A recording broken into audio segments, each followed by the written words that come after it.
ada kau. Dalilnya mana? Sembarangan kau. Ya, iya kan Pandi? Mana? Mana dalilnya? Ini ya. Mana dalilnya? Nah, gini, bukan di bawah telapak kaki. Kau juga. Doif Kalau kau. Bukan lo kayak gitu kalau perempuan dengarnya. gini. Kalau perempuan itu belum menikah, belum berkeluarga.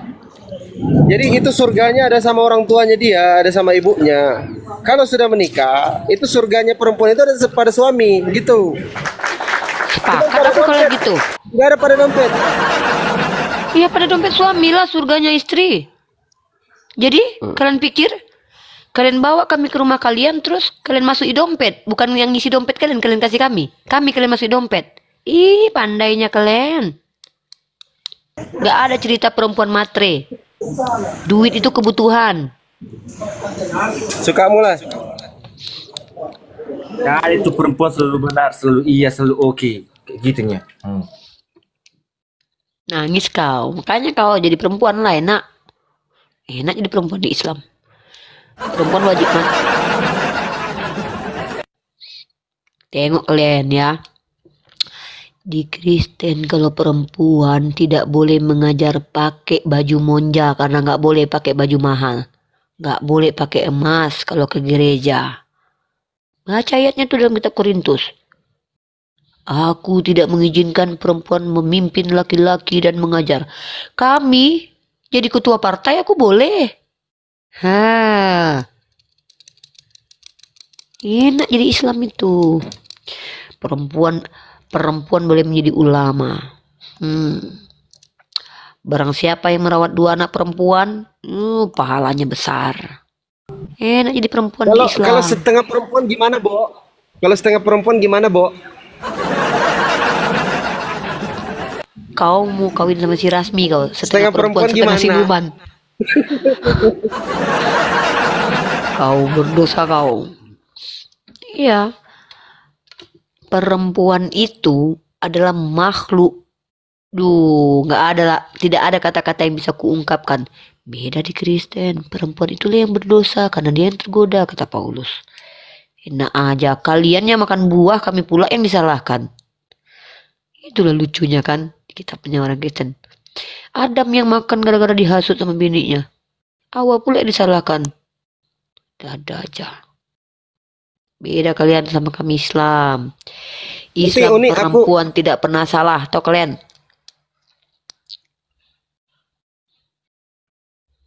Rasmi cantik Uni. Masih ingat aku kata Siolan tadi malam 10 mobil truk disusun ke mukanya bisa.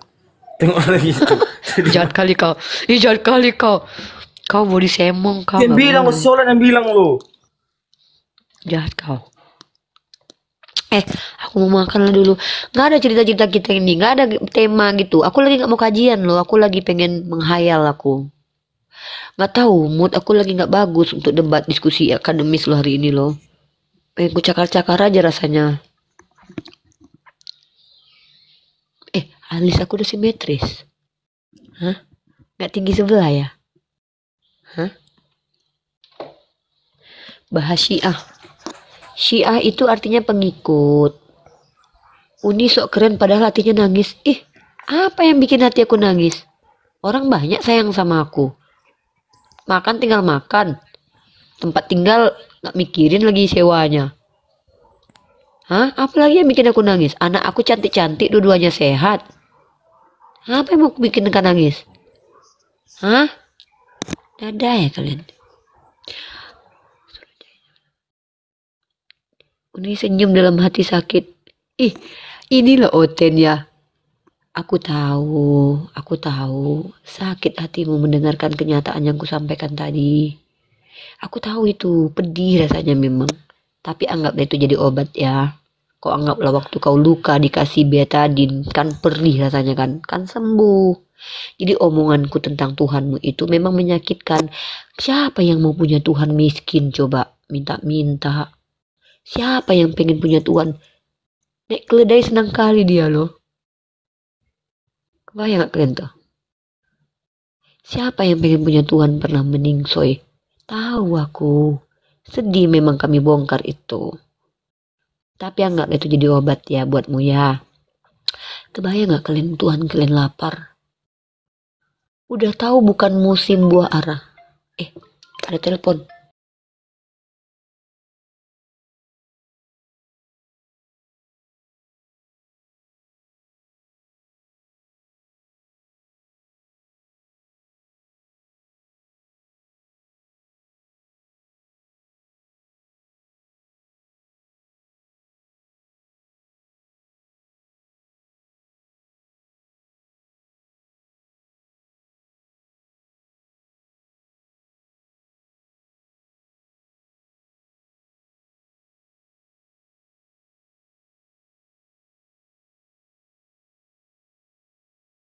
Belum ada Oten yang berani, makanya di tap-tap dulu sampai 100k. Tap-tap dulu.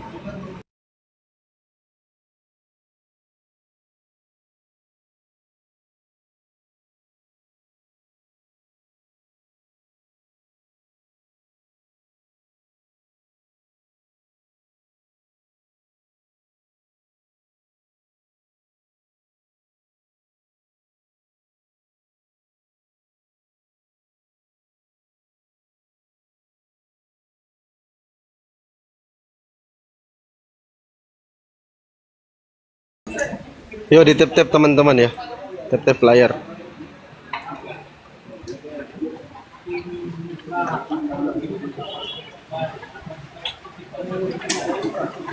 Silakan naik para penyembah Tuhan cita-cita.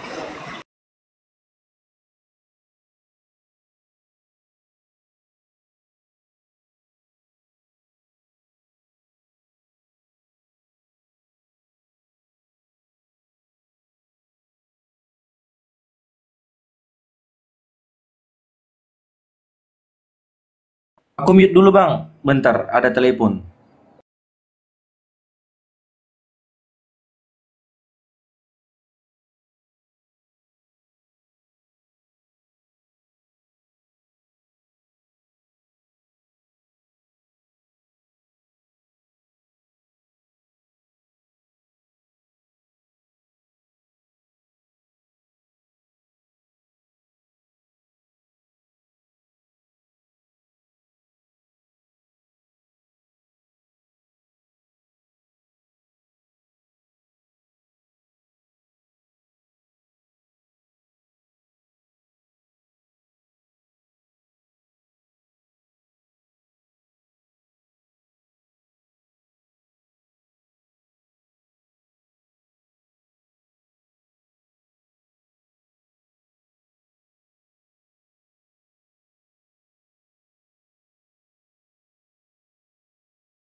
Kemana rupanya hilang semua ini?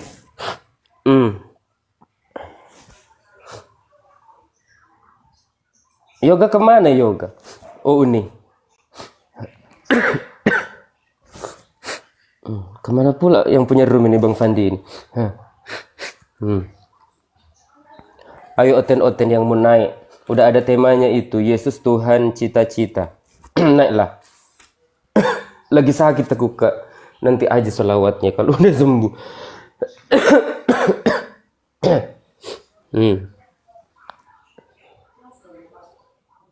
Nih tempatku hujan.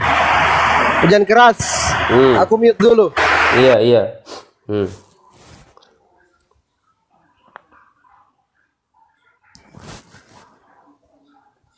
Oh di mana Yoga? Enggak ada. Iya itu akunku Bang, yang tadi itu Bang Zuma itu akunku, tapi udah hilang akun itu, barusan kena tombak di akunnya Bang Fadi akunku. Nggak tahu kenapa pun aku ngomong apa tadi di sini, makanya aku dari tadi diam aja nya. Takut kena tombak lagi aku. Yang satu lagi belum bisa bangkit, yang satu udah ini ya. Jadi kawan-kawan ya, kawan-kawan Kristen ya, dan kawan-kawan Muslim ya, adanya komal-komal diskusi lintas agama ini itu untuk menambah keimanan kita kepada Sang Pencipta ya. Kalau untuk teman-teman Oten, dibukalah sedikit akal berpikirnya ya. Kita sudah diberikan kuasa, sudah diberikan otak ya untuk berpikir. Nah, berpikirlah kau, jangan kau datang-datang modal congor, kau ngehujat aja kau. Jangan kau imani aja. Coba kau baca itu Bible-mu itu. Nggak apa-apa lah aku ngomong daripada diam ya. Nggak apa-apa aku ngomong ya Bang Fandi ya. Daripada diam kan.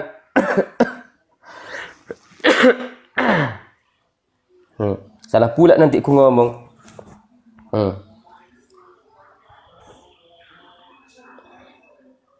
Ayolah kita rehat dulu lah. Hujan keras di sini. Oh ya udahlah. Langsung aja tutup ya teman-teman ya. Oke. Keras sekali hujan loh. Assalamualaikum.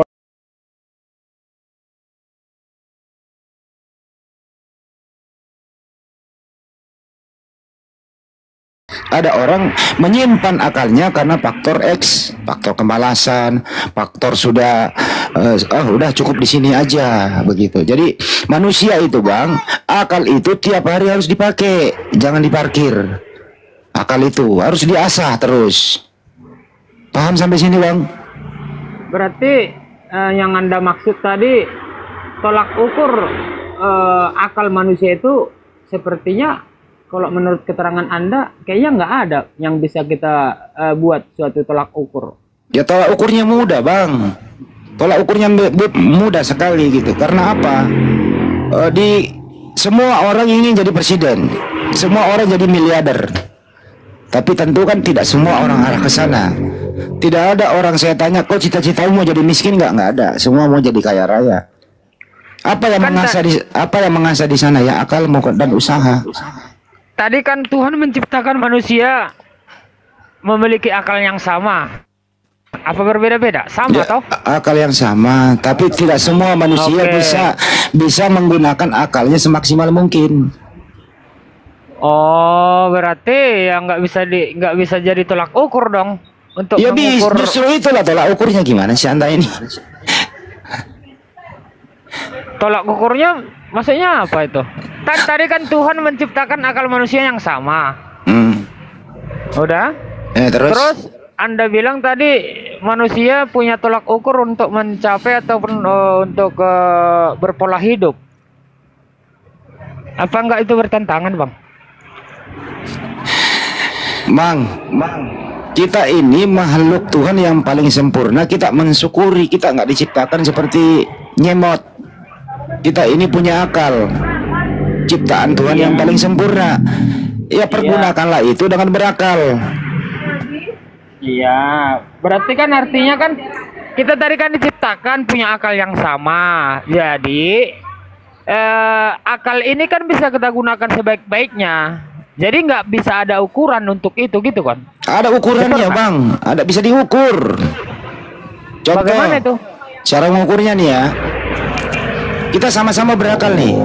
Lu punya akal, gue punya akal. Tapi gue bisa mempergunakan akal saya, spontanitas, bisa membedakan mana manusia, mana Tuhan.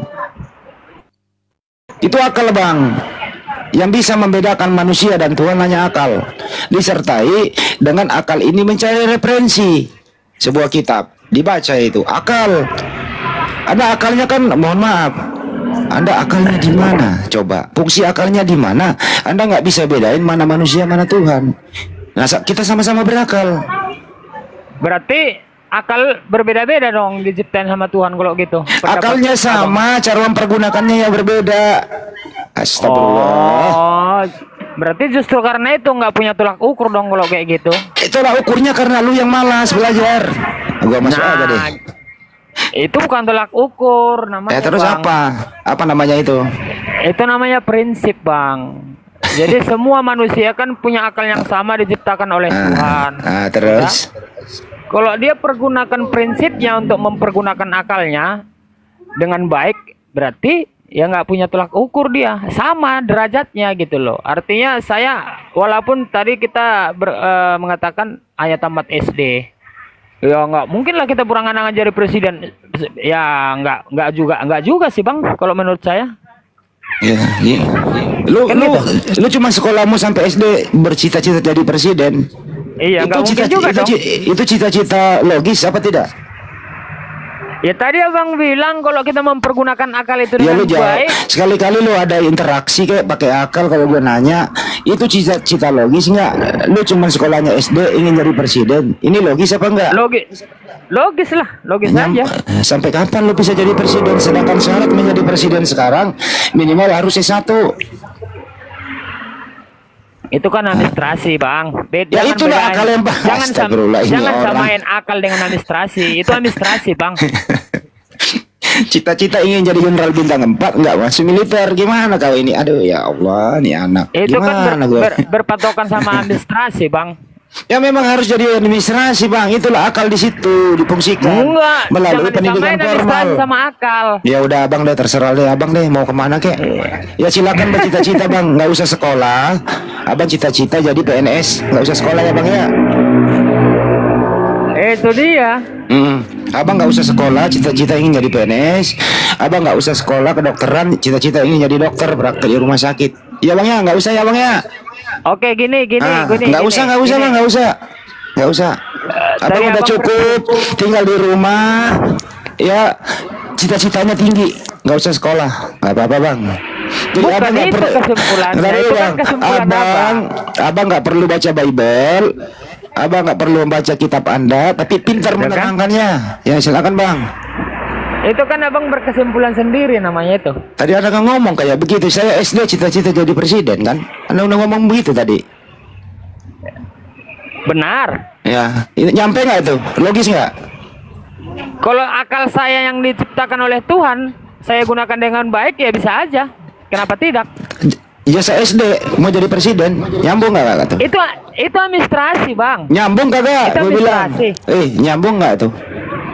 Itu administrasi. Saya tanya nyambung atau tidak? Kalau secara administrasi tidak nyambung. Ya udah. Tapi kalau secara akal pikiran pasti nyambung. Akalmu mana nyampe? Kalau udah administrasinya begitu, lu akalmu gimana naruhnya? Itu namanya kok nggak berakal. Tadi kita kan membahas akal, Gimana sekarang sih? udah digabungkan sama administrasi. Mana Justru ya, Bang, itu ini? berakal, itu mencakup secara keseluruhan, itu akal. Jangan jadi sumbu pendek, akalmu mati. Gimana sih kamu? Kau sendiri yang tidak mempergunakan akalmu berpikir. Abang mengatakan akal mencakup secara keseluruhan. Terus akal itu abang katakan mencakup administrasi gitu. Secara keseluruhan maksudnya apa sih? Nah, abang yang mengatakan akal mencakup secara keseluruhan. Berarti Iya, abang sudah gabungkan iya, akal artinya itu dengan administrasi. Iya, artinya semuanya tercakup. Kau itu tidur aja kerjamu, mimpi jadi presiden. Gimana kau ini? Aduh, abang ini nggak komitmen ini bikin apa ini? Gimana sih abang? ini? Ijazah SD mau menjadi presiden. Sekarang gini. Nggak, diam dulu ya. Ini nih netizen. Sama diam dulu. Saya interaktif sama teman-teman yang ada di bawah ya. Teman-teman, baik di YouTube maupun yang ada di sini. Ada orang katanya akalnya baik, berfungsi dengan baik. Terus dia ijazahnya cuman SD. Terus kemudian bercita-cita ingin jadi presiden. Dan kesimpulan dia, cita-citanya ini logis katanya. Menurut Anda, teman-teman semua, orang ini A waras, B kurang waras. Silakan dijawab. Orang ini A waras, B kurang waras. Dijawab teman-teman di bawah. Dan mending gua polling deh. Mending gua polling supaya lu ada jawaban sama netizen. Tuh, lu baca. Lu lihat tuh jawaban di bawah seperti apa. Tuh, lu lihat tuh jawaban di bawah. Halo go. Tuh. Anda baru berdebat masalah akal aja udah masih main mute aja. Gimana? Nah, lu baca tuh jawaban netizen tuh.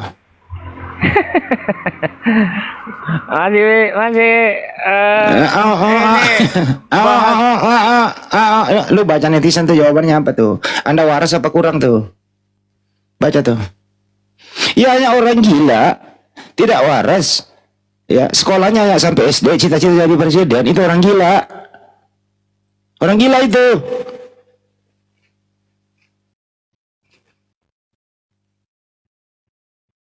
Itu namanya orang gila, bro. Oke, aku mau nanya lagi, Bang. Nggak usah. Orang akalmu nggak berfungsi kok. Nggak nyambung ngomong sama lu. Aku mau nanya lagi. Enggak, saya nggak mau ngomong sama lu lagi. Kamu nggak waras. Nabi Lu ada diam, sekolahnya enggak? lu diam, kamu nggak waras, percuma. Sambung dulu Kang Dito. Assalamualaikum Kang Dito. Waalaikumsalam Gawat lu, warahmatullahi wabarakatuh. Masyaallah. Bersediakah Anda membuang waktu bicara sama orang yang nggak waras? Enggak lah. Iyalah. Orang tidak waras mau makanya. bertanya lagi. Lanjut. Ya makanya kalau orang tidak menggunakan akal ya sama aja kayak orang gila. Orang gila kan nggak ada akalnya. Misalnya SD cita-cita jadi presiden, katanya boleh.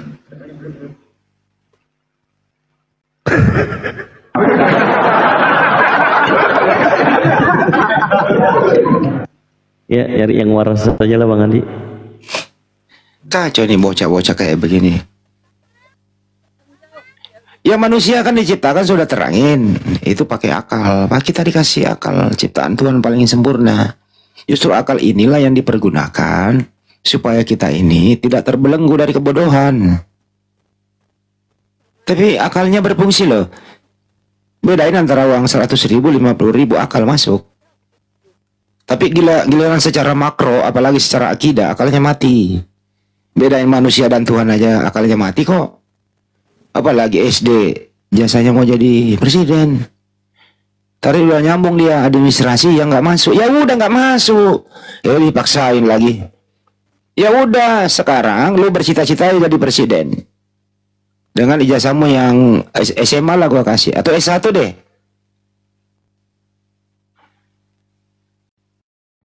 Sampai nenekmu kiper 7 kompetisi gak bakal nyampe cita-cita lu itu. Makanya saya bilang tadi diukur, cara mengukurnya itu adalah dari diri kita sendiri. Di samping diukur dari segi pendidikan formal. Itu alat ukurnya di sana. Makanya kita di sekolahin itu SD alat ukurnya di mana? Alat ukurnya setelah kita lulus. Itu lulus terukur di sana. Sampai kelas jenjang S3 misalnya. Alat ukurnya di situ secara pendidikan formal. Nah, secara faktor psikologis lu bisa ngukur dirimu, kemampuanmu seperti apa. Lu yang tahu dirimu. Ya cara ngetes dirimu itu ada tes psikologis, ada tes kesehatan, ada tes IQ. Nah, kalau IQ-mu di bawah standar motor gimana? IQ di bawah rata-rata mau jadi presiden. Nenekmu kiper lah. Itu cara ngukurnya coy. Lo belajar lagi sama gua dah. Alat ukur aja nggak ngerti. Ngukur kemampuannya sendiri nanya ke orang lain coba. Kan Dito.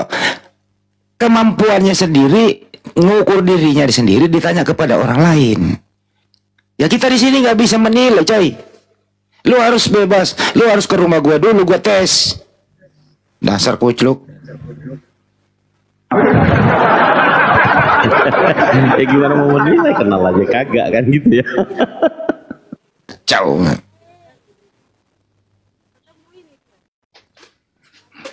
Ada aja nih. Kalau Noah coba disenggol Noah. Noah udah lulus nggak alat ukurnya tuh? Ya Bang Noah. Apa dengan saya Bang? Nah, lu bisa ngukur nggak kemampuanmu seperti apa? Lu bisa ngukur nggak? Ya pasti dong Bang. Nah, alat ukurnya apa bro? Alat ukurnya ya itu diri saya sendiri dong. Nah, itu lu normal. Jadi nggak mungkin saya mengatakan saya bisa bawa pesawat, padahal saya mengerti aja tombol-tombolnya enggak. Nah, itu. Nah, di situ. Ya, berarti bisa mengukur kemampuan sendiri. Jadi, yang tadi enggak. Yang tahu jadi yang tahu kehebatan diri orang itu ya orang itu sendiri gitu. Saya ngomong gitu, teman kamu membantahnya. Itu dia nggak tahu lah, dia lah itu Bang. Dia, saya. Ya, kalau ini gue setuju sama lu. Ya memang begitu, nggak mungkin contoh ya. Saya katakan Bang Handi tidak bisa bawa sepeda. Emang saya tahu. Itu yang pertama, yang kedua, Emang kan saya tidak tahu kemampuan Bang Hadi. Tadi ku ambil dari pengaruh kantor sama aku dua beramang mau. Pas Oh iya, apa itu? celana Apa itu? 52 ya. Kenapa ada celana 52? Celana lift. Iya, aku jualan Bang. Oh, masa. Dagang di mana, Bro? Bantulah teman-teman Noah ini kalau dagang, mampirlah ke tokonya gitu. Karena Muslim dan Kristen itu tidak ada larangan untuk berbisnis. Boleh kita berbisnis dengan siapapun. Tapi ada apa ya? Ada batasannya. Nggak boleh saling membohongi. Itu namanya belum minanas juga. Kemaslahatan. Ternyata Noah ini dagang juga. Jadi Noah ini bisa ngukur dirinya sendiri. Gitu. Kalau yang tadi enggak, dia minta diukur. Ya setelah dia minta diukur, saya tanya dia kemampuanmu apa. Dia nggak tahu kemampuannya seperti apa. Dia kemampuannya ingin jadi presiden deh, tapi ijazahnya enggak. Ya Allah nih orang. Ngeyel pula lagi. Terus dia maunya diukur pakai apa? Pakai penggaris sudah. Diukur itu maunya di atas pohon, gitu. Diikat di situ, kemudian dikasih asap. Nah, kita ukur berapa waktu kira-kira kemampuannya minta turun gitu loh. Nah, itu ukurannya dia. Ya dibawa ke pohon, baru diasap di bawah. Berapa jam kira-kira kemampuannya bertahan, baru minta tolong diturunin. Itu ukurannya begitu dia. Terus sekali, oten sekarang. Ukuran praktek langsung dia gitu loh. Yang berbantu fisik. Ya kan ada namanya tes psikologis. Ini kan tadi termasuk tes psikologis loh tadi. Oh ini anak ini nggak bisa masuk di akademi militer, nggak bisa. Jatuh dia langsung. Tes psikologis kok gitu bang? Aku cita-cita ingin menjadi jenderal bintang 4. Tapi pangkatnya masih masih peratu misalnya. Tapi nggak mau sekolah. Ya gimana caranya? Aduh ya Allah nih anak. Oh sorry Bang ya tadi Bang ya. Soalnya saya sambil berjualan Bang. Ya sorry tadi saya sambil berjualan soalnya. Nggak apa-apa bro. Daerah mana sih lu, Noah? Saya di Sumatera Utara Bang. Wah itu Bang Erik, samperin Bang Erik. Bang Erik, di mananya Noah? Oh saya di Kabupaten Dairi. Oh Dairi jauh lah bang. Oh jauh ya kalau tempat yang dibakar itu bang. Enggak jauh. Kalau saya berangkat sekarang ke Medan. Yang musola yang dibakar itu Bang Andi. Bang Andi, musola yang dibakar itu. Oh. Ada mana musola dibakar? Enggak udah selesai itu. Itu intern keluarga dia. Dia bersaudara di daerah wisata itu Noah. Dia bersaudara. Sumbul ini wisata Iman. Jadi dia itu bersaudara, satu Kristen satu Muslim. Nah saudaranya yang Muslim ini buka usaha di situ, warung-warung kecil. Tapi karena banyak umat Islam yang datang ke wisata itu, tidak ada fasilitas untuk sholat. Dia bangunlah musola kecil-kecil supaya orang bisa sholat karena warungnya nggak ada tempat. Nah, di situ loh ada kemelut antara bersaudara. Jadi ya musolanya itu ya musnah. Oh, nggak tahu ceritanya itu bang. Ada bang, kita dapat berita fotonya, videonya. Tim api Sumut survei ke sana. Makanya kenapa kita nggak angkat ini urusan keluarga? Nanti melebar lagi kemana-mana. Iyalah, nanti susah. gitu. Lagian yang jadi bakar ada musola ya. Jadi ada yang bisa disiarkan, ada yang tidak. Kalau kita siarkan nanti menjadi kemelut lagi. Padahal di sana suasananya udah kondusif, sudah dimediasi oleh pihak terkait dan sudah baik-baik saja. Ya, kalau di sini memang bang. Kalau di sini kami sangat bertoleransi loh sesama beragama. Betul ya Bang Erik ya, itu urusan saudara ya. Iya, terkait masalah keluarga ternyata. Kami di sini nggak pernah berkemelut ataupun bergelut di dalam masalah keagamaan, kami nggak pernah. Bahkan kalau ada acara ya yang diselenggarakan oleh pihak umat Muslim ya, itu pihak Kristen itu membantunya sebagai ya contoh parkiran gitu.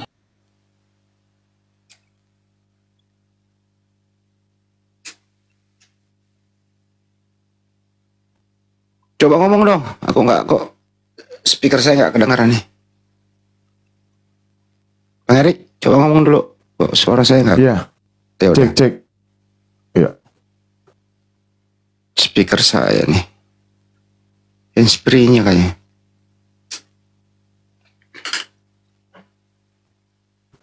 Ada Kang Dito. Assalamualaikum Kang. Waalaikumsalam warahmatullahi wabarakatuh. Wah, nah, suaranya menggema, masya Allah. Oh, nyanyi nih. Ya buat kalau mau menampilkan, membacakan dalil yang sering saudara-saudara Kristen itu salah menempatkan dalam mengatakan Al-Quran ayat ini berbunyi tapi yang dibaca terjemahan. Satu ayat di dalam surah Yusuf ayat 2. A'udzu billahi minasy syaithanir rajim. Bismillahirrahmanirrahim. Inna anzalnahu Qur'anan Arabiyyan la'allakum ta'qilun. Shadaqallahul adzim. Terjemahannya, sesungguhnya kami menurunkan Quran berbahasa Arab agar kalian memahami maknanya. Jelas tuh. Jadi kalau Al-Quran itu yang berbahasa Arab. Gitu. Ya mudah-mudahan mencerahkan teman-teman Kristen, jangan menipui diri sendiri bahwa Al-Quran itu bukan terjemahan. Kalau kalian mau membahas tentang terjemahan, berilah edukasi yang tidak menyesatkan atau memelintirkan. Jadi kalau mau mendiskusikan tentang terjemahan Al-Quran, ya berarti bukan Al-Qurannya. Begitu. Saya rasa itu lebih fair untuk diskusi lintas agama. Di sini masuk, di sini fungsinya akal lagi tuh, akal. Saya ini juga lagi berusaha keras ini, berjuang keras untuk mempelajari bahasa Ibrani secara utuh ya, bukan hanya sekedar bacaan gitu, tetapi secara percakapan juga. Begitu juga dengan Yunani, begitu juga dengan bahasa Arab. Ya, saya tujuannya itu ya. Saya lagi berjuang keras ini. Ya, mantap. Lalu nanti Anda coba cross check apakah betul terjemahannya dengan bahasa aslinya. Itu aja. Satu kata saja itu merubah. Ya, lanjut. Belajarnya itu jangan terlalu jauh dulu, step by step. Minimal yang basicnya dulu, pengertian. Misalnya nih, apa arti Elohim, apa Adonai, Shaddai, Eroi dan seterusnya. Kalau di PB itu apa arti Kurios, Theos, Apostolos. Itu aja dulu basic gitu loh. Baru melangkah lagi ke cabangnya. Karena ini basicnya. Basicnya kenapa? Jangan sampai salah Tuhan. Hanya karena tidak ngerti terjemahan dan bukan tidak ngerti terjemahan, tapi nggak ngerti asal kata terjemahan ini. Jangan sampai kita menjadi korban, akhirnya kita salah Tuhan. Itulah posisinya akal lagi di sana. Benar nggak Kang Dito itu? Mantul, mantap betul. Sebagai contoh, Bang Noah sudah mempelajari Ibrani atau Hebrew. Nanti juga akan kena, tapi bukan berarti saya menggagalkan motivasi atau improvement dari Bang Noah. Kita ambil dalil di Yesaya 42 nomor 8. Tulisannya dalam terjemahan LAI, Aku ini Tuhan, itulah namaku. Kan gitu. Coba pakai bahasa Ibrani. Bahasa Ibrani apa? Ternyata itu bukan Yahweh, bukan Elohim, bukan Adonai. Udah pusing. Kenapa begitu? Karena orang Yahudi tidak pernah menyebut nama Tuhannya. Tidak boleh menyebut nama Tuhannya sembarangan. Jadi gimana ini? Udah kadung ditempel ke perjanjian ini di Bible kan? Nah ini susah nih. Ya. Berangkat dari situ. Terjemahannya udah salah. Karena salahnya di mana? Mutlak. Aku ini Tuhan, itulah namaku. Kalau kita ngasih pelajaran bahasa Indonesia, aku ini Tuhan, itulah namaku. Namanya siapa? Aku apa Tuhan? Kembali lagi ke akal. Gitu ya.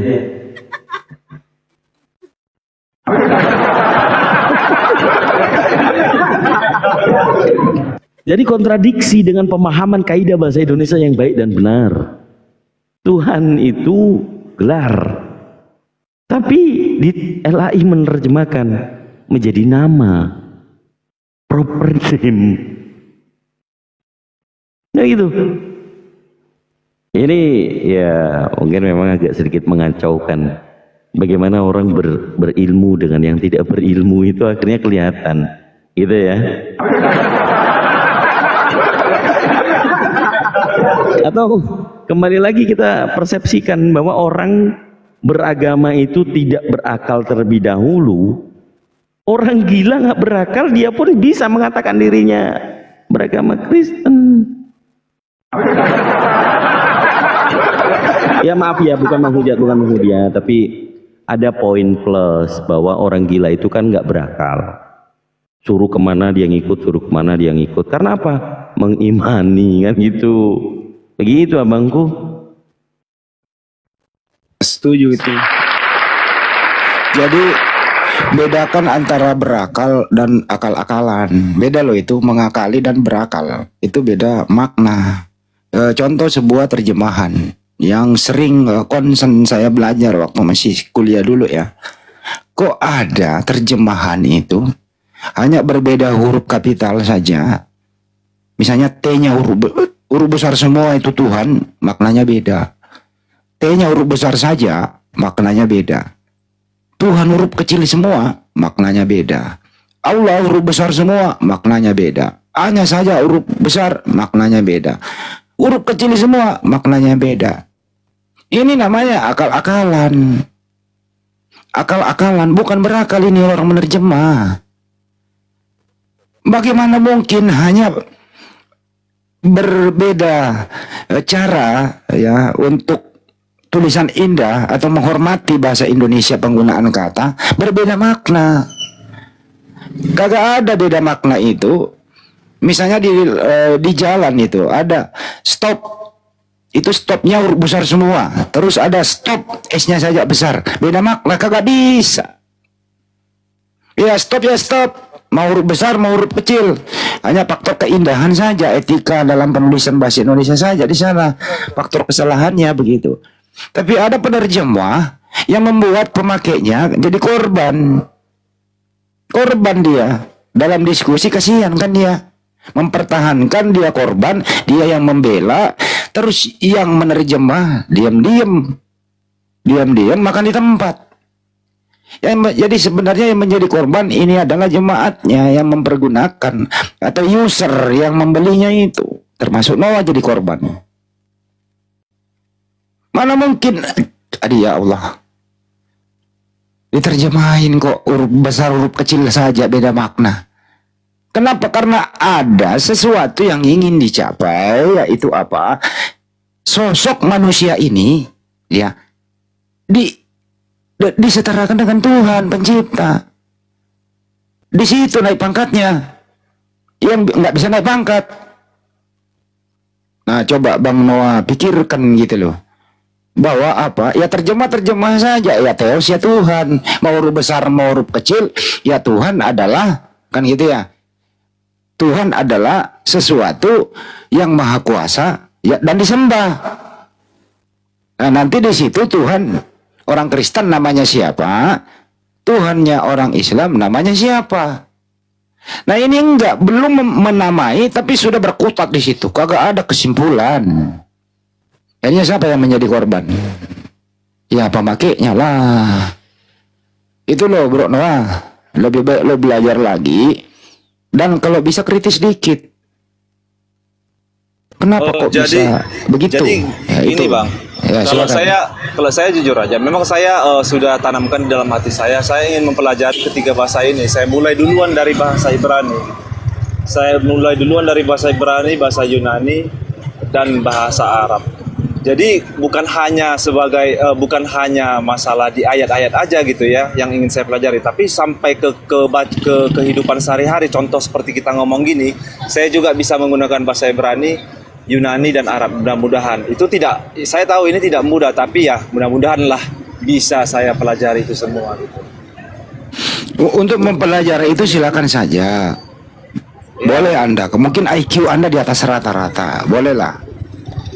Tapi kalau saya sarankan lebih baik basicnya dulu. Basicnya dulu. Kalau bisa start dulu dari bahasa Yunani. Ya, memang, dulu. Memang harus basicnya dulu Bang. Sama seperti gini, bilang bahasa Inggris kan, waktu kita belajar bahasa Inggris kan, makan, eat, tidur, sleep kan gitu. Nah, itu urusan duniawi. Maksud gua basicnya dulu basicnya di mana? Lu buka halaman pertama Yohanes 1 nomor 1, lu pelajari dulu bahasa Yunani di sana. Itu aja dulu yang menyangkut dari bahasa Ibrani dulu Bang. Yang menyangkut dengan kehidupan selanjutnya loh. Ini masalah Tuhan loh ini. Jangan sampai lo mikirin dunia lu pengen lancar 7 bahasa, tapi basicnya ini masalah tentang siapa yang lu sembah. Ya lu pelajari dulu Yohanes 1, en harke en hologos, kayak logos en protonteos, kayak teos en logos. Ini artinya apa sih? Bener nggak sih Ela ini terjemahinnya kan gitu? Kalau misalnya lu kritis, bener apa enggak ya? Ya lu terjemahin sendiri-sendiri lah. Oh ternyata ada kekeliruan lo terjemahan ini. Nah kalau ini sudah kau bisa kritik dan kau bisa berpendapat, itu gue acungin jempol. Tapi kalau hanya belajar nggak ada aksinya, nggak ada efeknya, ya percuma juga. Tetap aja lo jadi korban terjemahan yang perlu lo koreksi sendiri. Enggak, nanti ketiga bahasa ini saya gunakan ya untuk di perdebatan Bang. Banyak orang menguasai 7 bahasa tapi salah Tuhan. Enggak, maksud saya gini. Bener kan Dio, banyak orang menguasai 7 bahasa tapi salah Tuhan, bener nggak? Benar. Nah itu percuma. Maksud saya begini Bang, tujuan saya yang sesungguhnya untuk mempelajari ketiga bahasa ini adalah untuk ya seperti ini gitu. Untuk di perdebatan. Jadi ketika saya diajak berdebat, ketika membahas perjanjian lama full bahasa Ibrani, no bahasa Indonesia. Ketika membahas Al-Quran ya full bahasa Arab, sampai menjelaskan juga harus pakai bahasa Arab, tidak ada bahasa lain. Begitu juga dengan perjanjian baru, harus full bahasa Yunani, jangan coba-coba pakai bahasa lain. Itu aja. Itulah tujuan saya yang sebenarnya. Udah sampai di mana pelajaran lu? Udah ngerti nggak arti? Udah ngerti nggak teos itu diterjemahin ke bahasa Indonesia apa? Ya belum Bang, belum. Saya masih mau saya ajarin lah. dari Ibrani dulu. Ajarin kan Dito. Saya tulis sikit-sikit, saya tempel di dinding kamar, saya bacai pelan-pelan gitu. Kadang-kadang saya ingat, kadang enggak. Baru rencana atau sudah mulai Bang? Sudah saya tulis Bang, beberapa kosakata ya saya tempel di dinding kamar. Tapi kadang-kadang saya nggak fokus karena saya juga sambil bekerja kan, jadi kadang-kadang saya lupa membaca gitu. Oke. Menurut Abang, bahasa Ibrani itu dibacanya dari kanan ke kiri atau dari kiri ke kanan Bang? Sama seperti Arab itu Bang. Oke, mantap. Kalau bahasa Ibrani itu sama seperti Arab. Nah, ini dia kesalahan kekristenan seluruh Indonesia ya. Mereka mengatakan bahwa Tuhan yang tadi, yang huruf kapital besar semua itu diterjemahkan kan ada di kitab sabda itu yang leksikonnya. Itu mereka bacanya Yod He Vav Ve katanya. Padahal kan bahasa Ibrani itu dari kanan ke kiri. Yang benar berarti apa Bang? Kalau dari kanan ke kiri, itu bahasa yang tepat. Berarti selama ini orang yang mengatakan YFAV itu salah atau benar tuh?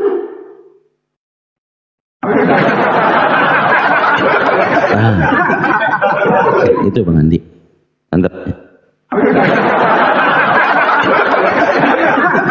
Kalau saya sarankan si Noah boleh punya cita-cita, tapi ukur juga kemampuannya. Boleh orang bercita-cita, tapi jangan sampai cita-cita itu mengganggu akal kita. Akhirnya kita stres. Lebih baik cita-cita itu disesuaikan kondisi kita, kemampuan kita, waktu kita, pekerjaan kita. Apakah bersinergi semuanya? Karena orang bercita-cita itu harus ada kemampuan finansial, waktu, segala macam. Boleh, nggak ada masalah. Nah, untuk supaya boleh, ukur dulu. Ya kalau bisa basicnya dulu. Supaya berkesesuaian antara you punya kemampuan dan waktu gitu loh. Ya, lebih baik basicnya dulu aja. Seperti umat Islam itu basic-basic dulu. Tidak semua umat Islam itu diwajibkan pandai berbahasa Arab. Tapi minimal umat Islam itu ngerti Al-Quran yang dia baca itu dulu. Ya, khusus juga umat Islam nih. Minimal kalau Anda sholat, lu harus ngerti bacaannya supaya lu khusyuk. Karena berbeda dengan arti bacaannya itu apa, Al-Quran yang lu baca lu ngerti dan berbeda dengan tidak. Imam masjid juga kalau bisa sholat subuh itu minimal ayat yang umum supaya jemaat ngerti. Ya itu disederhanakan di sana, Noah. Begitu juga Anda, minimal yang basic dulu supaya lu nggak salah Tuhan itu dulu gua. Itu dulu deh. Sepintar-pintarnya orang begitu kalau salah Tuhan ya selesai. Itu artinya dunia doang lu kejar. Itu intinya menurut gua. Setuju nggak tuh, Bang Dio, Bang Kandito? Mantap, mantap. Ya memang makanya tadi saya bilang Bang, ini bukan hal yang mudah gitu karena saya belajar itu kan sambil bekerja saya katakan lah ya. Berarti kan tidak bisa sepenuhnya 100% itu fokus ke situ karena masih ada hal lain yang lebih penting dari itu. Tetapi ya di balik itu pun ya hal ini penting juga buat saya karena apa? Saya ingin menghentikan perdebatan ini. Ketika saya bisa menguasai 3 bahasa ini secara utuh ya, seperti saya menguasai bahasa Indonesia gitu, tanpa celah sedikit pun, perdebatan ini pasti akan berhenti karena tidak akan sanggup yang bisa melawan saya. Kalau saya udah ngomong Arab mampus. Saya kasih ya. Saya ngomong Bayunani nggak mampus orang. Iya. Saya kasih saya kasih referensi ya. Rata-rata orang nih yang menguasai bahasa Inggris itu paling cepat dia menguasai bahasa Inggris karena pernah tinggal di daerah mayoritas orang berbahasa Inggris. Secara naluri dia harus belajar. Itu metode yang paling cepat. Metode yang dibawanya ya lo harus cari guru bahasa Inggris yang ada di Indonesia, di negara lo. Tapi kalau paling cepatnya seperti Ibu Milan ini nggak pernah kursus bahasa Inggris karena dia berada di tempat orang yang speak Inggris, terpaksa termotivasi makanya bisa berbahasa Inggris. Begitu juga kalau you pengen lancar Ibrani, lo harus ke sana. Dan di Indonesia sulit, siapa gurunya kan gitu. Dan waktunya kapan? Lu harus butuh waktu 10 tahun baru lu lancar berbahasa Ibrani. Kalau kesehari-harian lu bahasa Indonesia butuh waktu 10 tahun, itu pun belum tentu bisa. Apalagi Yunani aja jarang saya mendengarkan orang dari Vatikan, orang dari Roma itu kesehariannya berbahasa Greek. Koina nggak ada, jarang sekali. Karena ini bahasa eksklusif, hanya di situ-situ aja. Nah kalau lu ingin lancar berbahasa Yunani, lu harus ke Vatikan. Vatikan itu negara yang paling kecil yang ada di dunia ini, tidak punya polisi, tidak punya penjara. Vatikan itu. Ya lu harus ke sana tinggal. Tiap hari lu harus berbahasa itu, olah terus. Nah kalau IQ-mu tinggi, ya lu bisa paling 2 tahun. Tapi kalau kamu di Indonesia bercita-cita ingin menguasai bahasa itu, mohon maaf, bukan saya meragukan. tapi cita-cita ini nggak akan pernah tercapai. Metode yang saya berikan kepada Anda, lebih baik belajar basic-basic saja supaya lu nggak salah Tuhan. Itu dari saya. Ya makanya tadi saya bilang Bang, kalau saya istilahnya pokoknya ya saya coba. Kalau bisa ya puji Tuhan, kalau tidak bisa ya sudah, apa boleh buat. Tidak ada salahnya mencoba kan gitu. Walaupun saya tahu kemampuan saya seperti apa, tapi tidak ada salahnya mencoba. Kan menurut makanya, saya tanya lu, kemampuan lu sanggup nggak kira-kira? harus dicoba dulu Bang, baru saya tahu gitu. Ya nggak bisa, harus udah terukur itu. Sama gini, sama contohnya seperti ini Bang. Saya ini apa namanya? Saya mau coba-coba nih bawa bus misalnya. Saya mungkin di dalam hati saya kayaknya aku nggak mampu, tapi kan kalau kita nggak coba kan saya kan nggak tahu Bang gimana gitu. Coba aja lah, semuanya harus dicoba. Jadi memang benar kata itu pepatah itu, pengalaman